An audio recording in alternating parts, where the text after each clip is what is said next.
Hello नमस्कार, जय गंगे मैया, जय श्री राम, हर हर महादेव। आज हम इस वीडियो में बात करेंगे मौनी अमावस्या पर होने वाली भीड़ को कैसे मैनेजमेंट किया जा सके और उनको लिए क्या गवर्नमेंट की तरफ से गाइडलाइन जारी की गई है, उनको किस तरीके से मैनेजमेंट किया जा रहा है और गाइडलाइंस में क्या नियम बनाए गए हैं, किसके लिए कौन से घाट होंगे। साथ ही वीडियो में जानेंगे कि सेक्टरों से अगर देखा जाए त्रिवेणी सेक्टर से किस सेक्टर की दूरी कितनी है, माना जाए मेन जो त्रिवेणी सेक्टर होता है 3, वहां से सभी सेक्टरों की दूरी क्या होगी, कहाँ पे कौन सा सेक्टर पड़ता है। साथ ही इस वीडियो में हम चर्चा करेंगे, कोशिश करेंगे जितनी जल्दी हो सके सभी चीजों के बारे में, वो रूट या फिर उन चीजों के बारे में जो मंदिर है या स्थान है या जो मार्ग है उनके बारे में, आप कैसे कहां पे पहुंच सकते हैं, इन चीजों के बारे में भी चर्चा करूंगा। मैं बहुत ही डीपली बताने की कोशिश करूंगा ताकि आपको पूरे मेले को समझने में दिक्कत ना हो। और साथ ही जो नए नियम बनाए गए, कहां तक आपको प्रवेश कराया जाएगा और किस स्थान पर आपको नहाना है या किस तरफ से आ रहे हैं और कौन सा आपका घाट नजदीकी होगा जहां पर आपको नहाना है, या जो पांडु पुल वर्किंग में है जो नहीं वर्किंग है उनके बारे में मैं पूरी स्थिति को जानकारी दूंगा। तो ये रही 28, 29 और 30 के लिए। बाकी की वीडियो मैं अगली वीडियो बना दूंगा जो आगे की मौनी अमावस्या के बाद में बसंत पंचमी के लिए रहेगा। तो हम आगे बढ़ते हैं और जल्दी से बात करते हैं कि कई नई गाइडलाइंस क्या है या गवर्नमेंट क्या कहना चाहती है। तो अभी आप जो देख रहे होंगे हमारे सामने, आप देखेंगे तेलियरगंज, यहाँ पे 5 सेक्टर बनाए गए हैं। अगर आप आते हैं सीधे तौर पर मैं कहूँ, आप सेक्टर नंबर झूसी की तरफ से आते हैं तो एक सेक्टर जो झूसी का एरिया ये यहाँ पर रहा, तो झूसी की तरफ से आने वाले सभी लोग यहीं पर नहाएंगे, यही घाट बनाए गए हैं। आगे वीडियो में मैं भी आपको क्लियर कर दूंगा यहाँ पे कितने घाट बनते हैं कितने नहीं। तेलियरगंज ये जो फाफा मऊ से या फिर प्रतापगढ़ या सुल्तानपुर से कवरेज करते हैं या एंट्री लेते हैं उनके लिए यही रहेगा, तेलियरगंज का एरिया, यहीं पर उनके लिए घाट बनाएगा और यहीं पर नहाना होगा। साथ ही अगर हम बात करें पश्चिमी क्षेत्र से, शहर के पश्चिम क्षेत्र से, तो पश्चिम क्षेत्र से कौशाम्बी कानपुर क्षेत्र से आने वाले लोग या फतेहपुर से आने वाले लोग परेड ग्राउंड से एंट्री लेंगे और कोशिश करेंगे कि वो मेन संगम तक पहुंचे, यही उनके घाट नजदीकी होंगे, यहीं पे उनको स्नान कराया जाएगा। साथ ही अगर देखेंगे तो जमुना की तरफ आप जाएंगे, कीटगंज की तरफ भी घाट बनाएगा और यहाँ पे भी उन्हें नहलाने या फिर उसकी व्यवस्था की गई है। अब हम बात करते हैं, अगर कोई आता है रीवा अगर रीवा की तरफ से या फिर कहा जाए आपका मिर्जापुर सोनभद्र की तरफ से आता है, इस साइड से आने वाले लोग यहाँ पर आपको देखेंगे अरैल घाट की तरफ नहाएंगे, यहाँ इनके लिए घाट बनाए गए हैं यहीं पे, और इन्हीं के बारे में पूरी डिटेल से मैं डिटेल चर्चा करता हूँ। तो जल्दी हम बात करते हैं और आगे वीडियो में बढ़ते हैं और डिटेल में हम समझते हैं कि कितने टोटल सेक्टर हैं इस पूरे एरिया में जिनको हम समझेंगे। तो अभी हम जो देख रहे होंगे यहाँ पे मैंने सभी सेक्टरों को डिवाइड करके देखा होगा, जो मैप आपके सामने बिल्कुल दिख रहा होगा उसमें आपको सभी तरीके से सारी चीजें क्लियर होगी। अब हम देखते हैं इस मैप में आकर के कि सबसे पहले कहाँ पे कौन सा सेक्टर है। तो सबसे पहले हम 1 नंबर सेक्टर की बात करते हैं। तो जो कौशाम्बी फतेहपुर कानपुर से आने वाले लोग हैं वो सेक्टर नंबर 1 से एंट्री करेंगे और 1 से या फिर 2 से एंट्री करने के बाद भी यही उनका एंट्री पॉइंट होगा। और ये लोग यहाँ से एंट्री करते हुए कुछ लोग अगर जाना चाहेंगे, कोशिश कराई जाएगी कि उनको सेक्टर नंबर 1 की तरफ ही जो रेल घाट या कीटगंज उधर जाकर के डायरेक्टली नाव के थ्रू भी यहाँ नहा सकते हैं। बाकी अगर उनको प्रवेश द्वार मिलता है चुंगी से, क्योंकि वो आएंगे सबसे पहले अगर मैं कहूँ सुबेदारगंज स्टेशन से या फिर कहा जाए पार्किंग नेहरू पार्किंग की तरफ से, तो उनको एंट्री पॉइंट यही रहेगा और वो 1 नंबर या 3 नंबर तक उनको एंट्री कराई जाएगी, क्योंकि उन लोगों का नजदीकी जो अगर देखा जाए तो वो 4 और 3 नंबर ही होगा जहां पर ये एंट्री कराई जाएगी, इन्हीं को इधर आने दिया जाएगा। तो पश्चिमी क्षेत्र है, तो सबसे पहले पश्चिमी क्षेत्र के बारे में मैंने बात कर लिया। तो जो पश्चिम से आने वाले लोग हैं उनको एंट्री करा करके 1, 2 से 3 नंबर सेक्टर तक लाया जाएगा या पहुंचाया जाएगा। बाकी लोगों के लिए यहाँ पर बहुत ही मुश्किल होने वाला है, क्योंकि जितने पांडु पुल है उन सभी को क्लोज किया जा रहा है। मैं आपको बता देता हूं आगे भी, इस चीज के लिए बिल्कुल परेशान ना हो। फाफा मऊ से और अगर कहा जाए प्रतापगढ़ या फिर सुल्तानपुर से आने वाले या फिर कहा जाए एक तरीके से सीतापुर हरदोई या लखनऊ से आने वाले लोग, उनको सेक्टर नंबर 10 में एंट्री कराया जाएगा। यहीं पे पूरे घाट बनाए गए हैं और यहीं पर 9 और 8 नंबर पे घाट है जहां पर इनको स्नान करने की अनुमति होगी। कोशिश की जा रही है कि उनको दारागंज सेक्टर नंबर 6 के आगे एंट्री नहीं दी जाएगी, यहीं तक एंट्री कराई जाएगी, क्योंकि ये इधर से नजदीकी पड़ता है। भीड़ को मैनेजमेंट करने के लिए अभी जो गाइडलाइंस है उसके लिए फाफा मऊ सुल्तानपुर या प्रतापगढ़ से आने वाले लखनऊ से आने वाले लोग 10 नंबर 6 9 नंबर और 8 नंबर या फिर 7 नंबर तक जो घाट बनाए जाएंगे उन्हीं में स्नान करेंगे और वही इनका एरिया होगा। कोशिश होगी 6 सेक्टर के बाद में इनको क्लोज कर दिया जाएगा, इनको इधर ही से वापस रवाना भी किया जाएगा यहाँ पर। तो उत्तर से आने वाले लोग कहाँ पे नहाएंगे, कोशिश होगी कि उनको यहाँ पर, और अगर कुछ लोग कौशाम्बी जैसे आते हैं, जौनपुर से आते हैं या उधर से लोग आते हैं, उनके लिए जो नजदीकी घाट होगा, अब हम बात करें पूर्व और उत्तर की तरफ से 11 और 12 और 13 14 15 तक यहाँ पे घाट बनाए गए हैं, इनको इधर ही नहाया जाएगा। गारापुर एरिया में झूसी का एरिया पड़ता है, 11 12 सेक्टर नंबर 13 14 और 15 में ये लोग को इधर नहलाया जाएगा। साथ ही अगर हम बात करें झूसी जो वाराणसी से आने वाले लोग हैं इधर से या फिर आजमगढ़, प्रतापगढ़, मऊ से आने वाले या गाजीपुर से आने वाले लोग हैं, उनके लिए अगर देखा जाएगा तो 16, 17 और 18 और 19 तक कहा जाएगा इस एरिया में नहाने की अनुमति होगी। इनका जो घाट अगर नजदीकी देखा जाएगा तो पूरा का पूरा ये एरिया पड़ता है 5 नंबर के आसपास, ये घाट इनके होंगे और यहाँ पर ही नहाने जाएगा। पांडु पुल पूरी तरीके से क्लोज कर दिया जा रहा है तो उनको एंट्री नहीं दी जाएगी। अगले 3 दिनों तक भीड़ को मैनेजमेंट करने के लिए बड़ा फैसला लिया गया है और कोशिश होगी कि उनकी एंट्री जहां तक क्लोज ही रहेगी। हो सकता है 1 से 2 पांडु पुल अगर बीच में दर्शन करना चाहते हैं, मुख्य जो मंदिर होंगे उनके बारे में बताऊंगा तो हो सकता है, पर अभी तक इस बारे में उम्मीद बिल्कुल मत रखें। इनकी पार्किंग जो रहेगी आप देखेंगे तो इनको गारापुर में या फिर इनकी जो पार्किंग है बनाई गई है वहीं पर इनको रोक दिया जाएगा और तकरीबन 14 से 15 किलोमीटर पैदल चलना होगा अगले 3 दिन के अंदर, उसके बाद ही आप पहुंचेंगे। साथ ही साथ इधर से 21 नंबर और 22 नंबर तक इनके घाट अवेलेबल हैं जो झूसी की तरफ से एंट्री कराए जाएंगे। इनको डाइवर्ट करने के बाद में झूसी स्टेशन से उतरने वाले लोगों को कोशिश किया जा रहा है 21 और 22 में एंट्री कराया जाए, तो ये इधर ही एंट्री करेंगे और इधर ही नहाएंगे। अब बात करते हैं रीवा, सोनभद्र या फिर कहा जाए मिर्जापुर से आने वाले लोग किधर से एंट्री करेंगे या फिर कहा जाए रीवा साइड से आने वाले लोग किधर एंट्री करेंगे, तो उनके लिए जो नजदीकी घाट होता है वो 30 नंबर, 24 नंबर और 25 नंबर होता है, यहीं से कराया जाएगा एंट्री। 25 नंबर में अधिकतर ये 25 नंबर आपका रहा, यहाँ पे 25 नंबर में वो लोग होंगे जो सोनभद्र और मिर्जापुर से आ रहे हैं। साथ ही रीवा से आने वाले लोगों को 23 और 24 नंबर में एंट्री करा करके 24 नंबर मेन घाट पड़ता है, यहीं पर आपको स्नान करने दिया जाएगा।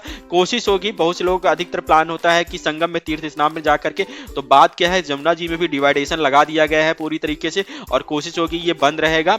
पुल के थ्रू आप क्रॉस कर सकते हैं, यहाँ पे पांडु पुल बने हैं, मैं अभी अगले मैप में उस चीज को भी क्लियर कर देता हूँ कहाँ पे कितने पांडु पुल बने, पर मैं अभी कुछ भी नहीं कर सकता। भीड़ जैसी रहेगी उस हिसाब से डाइवर्जन रहेगा, पर जो अभी गाइडलाइन है उनको यही है कि सिटी में एंट्री बंद हो चुकी है अगले 3 दिनों के लिए और सिटी में आपको एंट्री नहीं करनी है। जिस स्थान पे आपकी पार्किंग है आपकी नजदीकी, वहां से उतर के आपको 14 से 15 किलोमीटर चलना होगा, जिसके बाद आप इन्हीं सेक्टरों में पहुंचेंगे। तो रीवा और सोनभद्र वाले वो इस सेक्टर में नहाएंगे, उनका यही एरिया पड़ता है।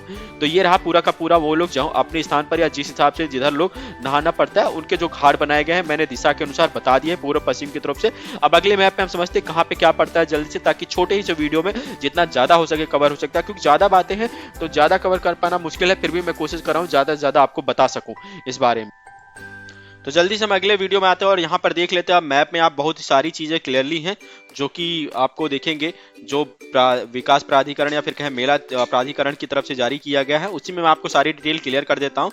सबसे पहले हम देख रहे होंगे ये एरिया आपका गंगा जी आता है और इधर से आपकी जमुना जी आती है, जिनके बारे में मैंने बताया। सेक्टर्स आपको सारे ऑलरेडी क्लियर हो चुके। अब हम देखेंगे कहाँ पे कौन सा मेला पड़ता, घाट पड़ता है या फिर कौन सा आपका देखा जाए पांडव पुल है जिसके थ्रू आप एंट्री कर सकते हैं एक दूसरे में। साथ ही साथ कौन से मेन मंदिर होंगे जो इस एरिया में पड़ने वाले हैं उनके बारे में भी हम इसमें डिटेल से क्लियर करेंगे इन्फॉर्मेशन। तो सबसे पहले टोटल जो 30 पुल बनाए गए हैं, 30 पुलों को हम देख लेते हैं कौन सा कहाँ पर है। तो सबसे पहले आप देखेंगे 30 नंबर जो पुल होता है उसमें से 1 नंबर के पुल के बारे में अगर बात करें तो सेक्टर नंबर 3 और 21 को जोड़ता है। अक्षय बट 1 और 2 बोलते हैं इसे, यही आपका 3 को और 21 को जोड़ता है। सेक्टर नंबर 3 आपका है 3 से, और 3 और 4 जो आने और जाने के लिए, इसमें 2 पुल होंगे मैं बता दूं। पुल 1, 3 और 4 जो होता है वो एक ही है एक तरीके से, एक जाने के लिए होता है और एक आने के लिए होता है। तो आपका 3 और 4 जो होता है वो भी 3 और 21 को ही जोड़ेगा। वहीं पे आपका जो 5 नंबर है जगदीश रैंप इसे बोलते हैं, वो आपको देखेंगे सीधे मार्ग से लेकर के 3 नंबर से भी जोड़ता है। 6, 7 और त्रिवेणी जो है 7, 8 ये भी एक तरीके से आपको कहा जाए 4 और 3 को एक साथ एंट्री कराता है। यहाँ पे 3 और बनाए गए हैं, काली मार्ग बोलते हैं जो 20 नंबर सेक्टर को एंट्री कराता है, 4 से जोड़ता है। वहीं मोरी मार्ग जो आपका पड़ता है वो 4 नंबर को एंट्री कराता है 20 से, और वहीं पर आपका पड़ता है 13 नंबर जो आपका 12 नंबर जो आपको एंट्री कराता है मोरी मार्ग से, और 13 नंबर पड़ता है आपका एक तरीके से गंगोली शिवालय मार्ग। ये आपको जो ज्वाइन कराता है वो 19 नंबर सेक्टर को 5 नंबर से ज्वाइन कराते हुए सीधे 4 नंबर में एंट्री कराता है। वहीं पे जीटी ओल्ड जीटी बोलते हैं 14 और 15, ये जो 2 मार्ग बने हुए ओल्ड जीटी मार्ग, ये एक तरीके से 5 नंबर जहां पे हमारे धर्माचार्य बसाए गए हैं, और जो 7 अखाड़े हमारे बसाए गए हैं 18-19 में, वो इसी इनको जोड़ता है ओल्ड जीटी। और आलोपी करी मार्ग भी इसी में होता है, इसका फिलहाल पांडु पुल नहीं। 16 मार्ग जो आपका रहता है वो रहता है हरिश्चंद्र। तो हम देख रहे थे आप देखेंगे हरिचंद के बाद में 16 नंबर जो आपका 18 और उसको कवर करता है, 6 नंबर से जोड़ता है। वहीं नागवासकी जो आपका मार्ग है वो एक तरीके से जोड़ता है 17 और 18 को। वहीं पे आप देखेंगे भरद्वाज मार्ग जो आपका पड़ता है, ये आपका भरद्वाज मार्ग पड़ा, ये आपको जोड़ेगा 16 और 17 को जोड़ता है, 8, 6 और 7 सेक्टर नंबर को। वहीं पर 8 और 9, 7 और 8 को सेक्टर को जोड़ने वाला मार्ग अनंत माधव मार्ग है जो 16 और 15 को जोड़ता है। ये आने और जाने के लिए 2 इसमें बने हुए हैं पांडुपुल। वहीं 8 नंबर में सेक्टर से वेनी माधव पांडुपुल निकलता है, जो वेनी माधव मार्ग होते हुए तकरीबन 14 और 15 को ऐड करके 8 नंबर सेक्टर से जोड़ता है, 14 नंबर और 15 नंबर सेक्टर को। वहीं सेक्टर नंबर 12 और 13 जो है वो जुड़ते हैं 9 नंबर सेक्टर को गंगेश्वर मार्ग के थ्रू, यहीं पे आप जुड़ता है। 9 नंबर जो आपका पावर हाउस पड़ता है आपका रामानंद 4 या फिर रामानंद भारत, यहाँ पे कहा जाए हेटापट्टी साइड का जो एरिया है सेक्टर नंबर 11 और 12 का, ये आपको गंगेश्वर मार्ग के थ्रू ही 9 नंबर में आना होगा, यही 10 नंबर पड़ता है। तो यहाँ पर तो ये सेक्टर है। अब हम देख लेते हैं कि इनकी दूरी कितनी पड़ती है सेक्टर नंबर से अगर कहा जाए यहाँ से टोटल, तो मैंने पहले ही बता दिया था कि कितनी दूरी कहाँ से क्या होने वाली है। इसके बारे में हम और देख लेते हैं। अगर आप 3 नंबर में सेक्टर में नहाते हैं और यहाँ से वापस जाना चाहते हैं, देख रहे हैं कि सेक्टर में तो सबसे पहले 1 या 2 तरफ जाते हैं तो 4 नंबर की तरफ यहाँ पर जाना होगा, 1 से 1.5 किलोमीटर में पहुंच जाएंगे 4 नंबर सेक्टर में। अगर यहीं से और थोड़ा सा दूर जाते हैं 3 से 4 किलोमीटर में, तो आपके तकरीबन 6 नंबर सेक्टर में पहुंच जाएंगे। थोड़ा सा ही 3 नंबर से जाएंगे एक और, तो 5 से 6 किलोमीटर की रेंज में आप जाएंगे तो 7 नंबर सेक्टर, ऐसे 7 से 8 किलोमीटर में जाएंगे तो सेक्टर नंबर 8 में पहुंचेंगे। 9 से 10 में जाएंगे तो 10 आपका पड़ जाएगा 9 नंबर सेक्टर और 10 नंबर, तो ये सेक्टर रहेंगे। तो तकरीबन सेक्टर नंबर 3 से 10 सेक्टर तक तकरीबन 10 किलोमीटर की रेंज होगी। बहुत से लोग कहते हैं कि नहीं 6 से 7 किलोमीटर की भी रेंज नहीं है। भैया मैं आपको बहुत ही बता देता हूं, बाय रूट आएंगे और क्योंकि आप लोग क्या करते हैं यहां से लेकर के दूरी यहां तक की ही काउंट करते हैं टच करने के, तो वो सीधा रूट होता है। अगर आप बाई मार्ग आएंगे, जो मार्ग होता है वो मैं आपको बता देता हूं आने का कैसे होता है, वहां पर जाने का भी मार्ग कैसा है, ताकि और आपको डीपली और बहुत ही साफ क्लियर हो जाए कि ताकि इस चीज से आप जो मेरी बातें हैं वो आपसे बिल्कुल साफ एग्री करें कि कैसे आना होता है। तो देख लीजिए, अगर आप 3 नंबर से स्नान करते हैं तो तकरीबन 1 किलोमीटर तो पहली बात चल के ऊपर आएंगे, 1 से 1.5 किलोमीटर हनुमान मंदिर की तरफ या विशाल मंडपम की तरफ। यहां से जो रेड दारागंज वाली जाती है इस रूट को पकड़ेंगे, उसके बाद किनारे किनारे होते हुए हल्का सा फिर 1.5 किलोमीटर ऊपर की तरफ बाहर की तरफ आएंगे, फिर आप नीचे की तरफ उतरेंगे और इस रास्ते के थ्रू आप तकरीबन जाते हैं तो ये जाते हैं सेक्टर नंबर 10 तक, तकरीबन 8 से 9 या 10 किलोमीटर की रेंज हो ही जाती है। तो आपको ऐसे आना होता है। बाई मिस्टेकली आप सीधे भी आना चाहते हैं तो सीधे भी मार्ग है, पर वो काफी टिपिकल मार्ग है, आने के लिए भीड़ ज्यादा हो सकती है इसीलिए नहीं। तो फिलहाल एंट्री जो होती है फाफामऊ से आने वाले इनकी इधर ही रहेगी। अब सेक्टर नंबर 3 से अगर नहाना चाहते हैं 1 या 2 वाले, तो इनके लिए सबसे सीधा मार्ग है किला की तरफ से बगल से होते हुए या फिर 2 नंबर से जो सीधा मार्ग बनाया गया है एंट्री के लिए, वही मार्ग से होते हुए हनुमान मंदिर या विशाल मंडपम के जस्ट उत्तर साइड से होते हुए सीधे आप उधर जाएंगे सेक्टर नंबर 3 में, जहां पे आप स्नान कर सकते हैं। सेक्टर आपका तीनों पड़ता है, यहाँ पे आप स्नान कर सकते हैं। इनके लिए यही मार्ग रहेगा जाने का और प्लस हनुमान मंदिर से ऊपर वापस आने का, ये एक मार्ग रहेगा सबसे छोटा कीटगंज की तरफ से। अब हम बात करते हैं 11 से लेकर के 22 तक जो सेक्टर इधर हैं, इनको कैसे आना होगा। तो सबसे पहले 11, 12, 13 वाले जो अगर आना चाहते हैं इनके लिए सबसे पहले मैं इधर बता दूं 14 से 15, 19 इन सभी को सबसे पहले आने के लिए गंगा स्नान सबसे छोटा रास्ता पड़ेगा, जो आपका रास्ता पड़ा बाहरी तरफ से कहीं से भी एंट्री के इस रूट पे आए और सेक्टर नंबर 20 और 21 में एंट्री ले। जी हाँ, मैं बताऊंगा सेक्टर नंबर आप जो 10, 11, 12 में जो ठहरे हैं या फिर उधर जिनका आप रुकने का स्थान है या प्रॉपर रहना चाहते हैं, उनके लिए सबसे छोटा स्थान पड़ेगा आने का। बाहर से ही जो रोड आती है उसको ले और सेक्टर नंबर 20, 21 में एंट्री कर। हो सकता है इस घाट पे आपको आगे आने ना दिया जाए, कल के जो ऐसे प्लान चल रहे हैं उस हिसाब से भीड़ ज्यादा रहेगी मौनी महोत्सव में, तो कोशिश होगी कि जो 1, 2, 3, 4, 5, 6, 7, 8 और 9, 10, 11 तक जो आपके पांडुपुल हैं सभी क्लोज रहेंगे, एंट्री नहीं तो आपको इधर ही स्नान करने के लिए कहा जाएगा। पर फिर भी मैं कहता हूं अगर मौका मिलता है और भीड़ ज्यादा नहीं रहती या कुछ होता है मेला प्राधिकरण की तरफ से खुले रहते हैं तो आप कोशिश करें यहीं से एंट्री ले, और ये सबसे छोटा मार्ग रहेगा, यहीं से आप डायरेक्टली आ सकते हैं 3 नंबर सेक्टर में। यहां से निकलने के बाद आपका जाने का मार्ग बताऊं, 2 नंबर से आप कहें तो 3 नंबर 4 नंबर की तरफ से होते ऊंचाई पे चढ़े विशाल मंडपम की बगल से सीधे दारागंज रोड होते हुए ये, उसके बाद में सेक्टर नंबर 6 से होकर के आप उसके बाद में अनंत वेदी माधव या फिर कहा जाए गंगेश्वर मार्ग, जिन सेक्टरों में आपको जाना है 16 से 15, 16, 17, 18 इधर आपको कहा जाए 11, 12 में उनमें चले जाए तो सबसे बढ़िया मार्ग रहेगा। और इधर से आप टहलते हो क्योंकि इधर घूमने लायक भी काफी चीजें हैं। वापस जाने के मार्ग में हो सकता है आपका छोटा मार्ग ये पड़े, पर इधर से जाने का कोई फायदा नहीं होगा। मेला है तो मेले को देखते हुए जाइए, उधर से निकले ज्यादा बेहतर होगा, मेरा तो यही मानना है। टोटल दूरी तकरीबन कहा जाए यहाँ पे 10 किलोमीटर और इधर भी तकरीबन 4 से 5 किलोमीटर चलेगी, 14 से 15 किलोमीटर की रेंज में आपको तकरीबन चलना पड़ेगा अगर झूसी साइड से भी आप नहाना चाहते हैं। अगर वही कहा जाए अरेल घाट से आने वाले लोग, तो उनके बारे में मैंने पहले ही बताया था कि अरेल घाट से किधर से आएंगे और कैसा रहेगा। विकास जो अभी मेला की तरफ से जो निर्देश जारी हुए उनके अनुसार उनको इधर ही नहाना होगा। पर अगर आप प्लान बनाने संगम आने के लिए 24 या 25 या 23 सेक्टर से, तो सबसे पहले आपको नहाने के लिए सबसे उत्तम स्थान 24 नंबर सेक्टर में ही होगा। पर आप चाहे तो नाव के थ्रू डायरेक्टली यहां पर आ सकते हैं, पर अभी जितनी जानकारी मिली है इसको क्लोज कर दिया गया है बीच में जमुना जी को। इधर के लोग इधर ही रहेंगे, इधर के लोग इधर ही रहेंगे, इधर नहीं जाने दिया जाएगा जितना अभी जानकारी मिली है।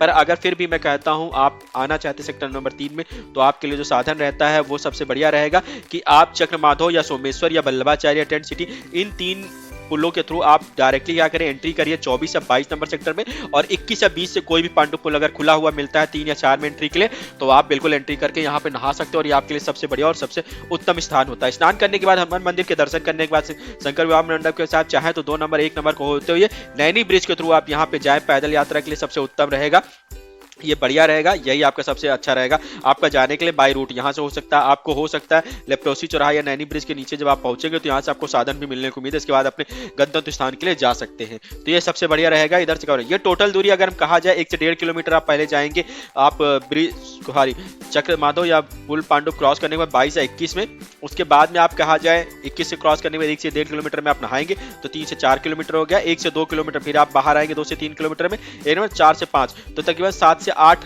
किलोमीटर में पूरी रेंज में आप वापस हो जाएंगे, नहा के वापस चले जाएंगे। तो ये रहा 21 और 22 तरफ के लोगों के नहाने के लिए सबसे अच्छा उत्तम। तो ये वो जानकारी रही जिसके बारे में अगर कहा जाए कि कौन सा मंदिर कहाँ पड़ता है तो मैं इसके बारे में बता दूं। मैप में वैसे आप देख रहे होंगे क्लियरली, फिर भी मैं आपको एक बार इस चीज को रिपीट करा देता हूं अगर आप ना समझ में आ रहा। सबसे पहले बताता हूं हनुमान मंदिर, जिसके बारे में सबसे बड़ी समस्या उठ के आई थी हनुमान मंदिर आखिर कहाँ है, तो मैं बता दूं सेक्टर नंबर 3 में ही पड़ेगा, ऊंचाई की तरफ। आप बिल्कुल से नहाने के बाद हनुमान मंदिर दर्शन कर सकते हैं, पर इस समय नहाने की जो टाइमिंग है, दर्शन करने की टाइमिंग तकरीबन 4 से 5 घंटे का टाइम लगेगा, 3 से 4 घंटे तो आपको कंफर्म लगने वाले लाइन में। मैं अभी से क्लियर कर दूं, कल की डेट में इतनी ज्यादा भीड़ है, तो इस चीज को आप डिपेंड करता है। उसी के जस्ट बगल में ही ऊंचाई पे राइट हैंड में आप देखेंगे शंकर विमान मंडपम है, उत्तर पूरब की तरफ सॉरी उत्तर की तरफ, यहाँ पे भी आप दर्शन करते हैं। इसका खुलने के समय फिलहाल 5 बजे 4 बजे शाम में होता है, उसके बाद ये खुला रहता है, तो यहाँ कर सकते हैं। नागवास की अगर जाना चाहते हैं तो 2.5 किलोमीटर के जाने के बाद में आप देखें सेक्टर नंबर 3 में नागवास की मिल जाता है, दारागंज की साइड में। यहाँ पे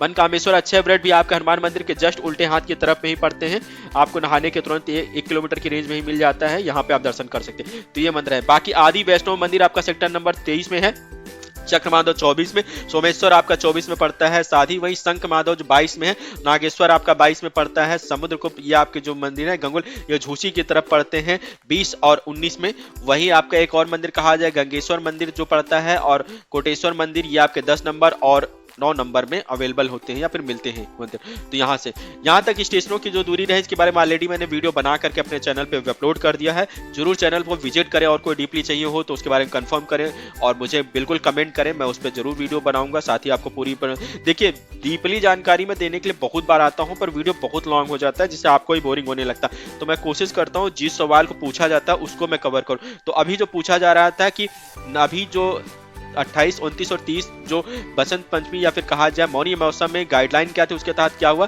तो वो उनके बारे में मैंने बताया। तो यहाँ पे सबसे महत्वपूर्ण जो जानकारी निकल के आई मौनी मौसम में कहा जाए वो ये रही कि आपको चारों दिशाओं पे एंट्री कराने के बाद में 4 अलग अलग घाटों पे ही नहाना होगा, यही सबसे इंपॉर्टेंट चीज थी। आप इसको अगर बांट देते हैं इस तरीके से तो आप देखते होंगे जो 4 अलग लोगों से हैं वो अलग अलग तरीके से ही आकर के नहाने वाले हैं, उनको उधर ही से नहाना होगा और उनको एंट्री नहीं कराई जा रही है संगम में, क्योंकि यहाँ भीड़ अत्यधिक रहती। तकरीबन 10 से 12 करोड़ लोग नहाने की उम्मीद है अगले 3 दिन के अंदर। पैदल चलने के लिए मैं आप फिर सवाल सबसे बड़े सवाल पर कि भैया कंफर्म करें एक साइड की दूरी 15 किलोमीटर से किसी भी हालत में कम नहीं होने वाली। किसी भी स्टेशन, बस स्टैंड, पार्किंग से आते हैं या कहीं से भी आने हैं, पैदल चलने के लिए तैयार रहें, मैं उम्मीद करता हूँ। और साथ ही साथ वापस जाने के तकरीबन 30 किलोमीटर की रेंज में आपको चलना पड़ेगा। खास अगर मेला आप घूमने का प्लान बनाते हैं तो ये दूरी और आपके अनुसार बढ़ सकती है। खैर ये तो जानकारी रही बेसिक जो मैंने मेले के बारे में बताई, और कोई जानकारी चाहिए हो डीपली तो प्लीज कमेंट जरूर करें, मैंने और भी चैनल बना दिए उन पे जरूर करें। ठीक है, वीडियो देखने के लिए धन्यवाद, आपका दिन शुभ हो। जय गंगे मैया।